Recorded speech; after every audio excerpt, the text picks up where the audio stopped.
Hey friends, now we are at the part where we have to weave in our tail. We have finished the sewn bind off, which looks really good, I think. I hope you'll agree. And this is our finished Hatdana, but we still have a few steps, right? We have to add tassels and we have to weave in our tail up here. So let's start with the weaving in of the tail because there's something kind of smart and kind of cool that we can do with this tail since we have to weave it in anyway. My first step is going to be to flip the Hatdana to the wrong side. Now I know I'm zoomed in pretty tight here so that you could see what I'll be doing, but this will all make sense to you shortly. Now we're on the inside of the Hatdana. You can see there's your two ribbed edges, cable in the center. And now we're on the wrong side here on the ribbing. That looks pretty good. So what I'm going to do is I'm going to hide this tail in this vertical row of knit stitches right here. Here's my tail, and I am going to use this row, the one that's to the right of the center, to the right of the join, to hide my tail. And I'll show you why, and I'll show you how I do it, okay? So first I'm going to take this tail that is in between, it's on the purl stitch in between these two rows of knit stitches, and I'm going to weave it in over to the right side. There we go. I just went one stitch over. Okay. Now I am going to use my needle and insert it in a spiral motion into the right leg of each of these stitches. Ooh, and sometimes it resists, but if you're patient, you'll get it. All right, I'm going to go that far and pull my tail through.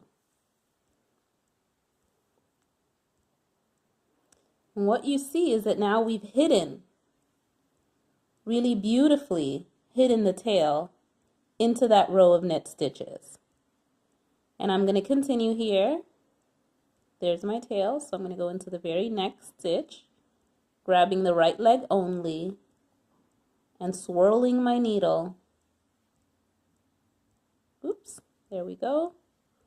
All the way till we get to the point where we're right next to the join. Pull it through. Let's see where we're at. This looks really good. Okay, now there's no right or wrong here. I'm just going to be creative with how I hide this tail. And what I want to do is I'm looking at a knit stitch, a purl stitch in the center, and another knit stitch here at the join. And I want to duplicate those stitches so that this and this right here is duplicated. All right? So the way I'm going to do that, since my tail is over here, is I am going to insert my needle into the knit stitch. So this was a slip stitch that we worked before. I'm going to insert it there. Pardon my big hand in the way. There we go. And then I'm going to insert my needle from top to bottom into the little purl bump in the center. Oops, I lost my tail. Hold on one moment. There we go. I'm going to insert it into the center purl bump, pull it through.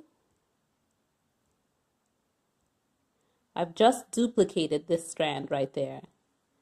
Then I am going to go into the slip stitch on the other side.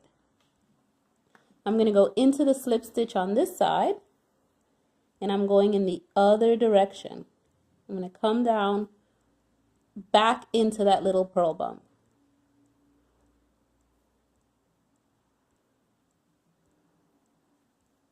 There we go. Perfect. There. So I've now duplicated the stitches that are on the inside of this join. And if I flip to the right side, we haven't changed that at all. The right side looks identical to what it did before we duplicated that stitch. But on the inside, we further reinforced it. So now it's not just one bound off stitch, it's also duplicated. Now I'm going to insert my needle into the left leg. I'm just going to repeat what I did over here. Insert my needle into the left leg and do the same swirl action. Yep.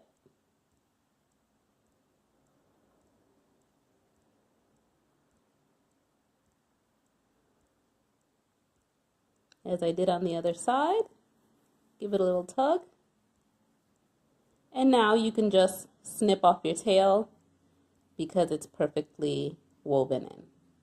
All right, that's just a nice little trick to do with your tail. I hope that's helpful to you if you want to give it a try. It's not absolutely necessary, but it's a nice little trick that you can try. Thanks so much.